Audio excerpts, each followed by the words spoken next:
সিদ্ধান্ত পরিবর্তন করতে পারে।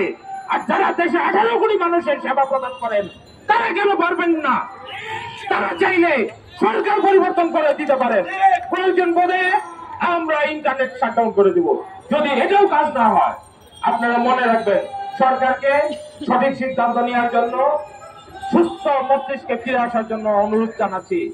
আপনাদের বুদ্ধিজ্ঞান হোক, আপনারা মাথা সুস্থ করে সিদ্ধান্ত নেন। ইন্ডাস্ট্রির সাথে আমাদের সাথে বসা দরকার নাই। এখানে যারা ইন্ডাস্ট্রির লোক দাঁড়িয়ে আছেন, যারা কর্মকর্তাদের প্রতিনিধি দাঁড়িয়ে আছেন, তাদের সাথে বসেন, তাদের সাথে বসেই সিদ্ধান্ত নেন। আমরা জনতার সাথে, যেহেতু আপনারা বসতে চান না, বসার প্রয়োজন নাই। ইন্ডাস্ট্রির লোকজনের সাথে বসেন, নেতৃবৃন্দের সাথে বসেন, গণমাধ্যমের সাথে বসেন, মিডিয়ার সাথে বসে, আপনার গণমাধ্যম কর্মীদের নিয়ে বসেন। নাগরিক সমাজ তো ধ্বংস হয়ে গেছে, নাগরিক সমাজ আর খুঁজে পাওয়া যায় না। তবে আপনার অন্ততপক্ষে ইন্ডাস্ট্রি এবং গণমাধ্যমকে নিয়ে বসে একটা সুন্দর ভাবে এই পেটটাকে রিফর্ম করেন। আর যদি না করেন, আমরা যে ঘোষণা দিয়েছি সেটি আমরা করবো ইনশাল্লাহ।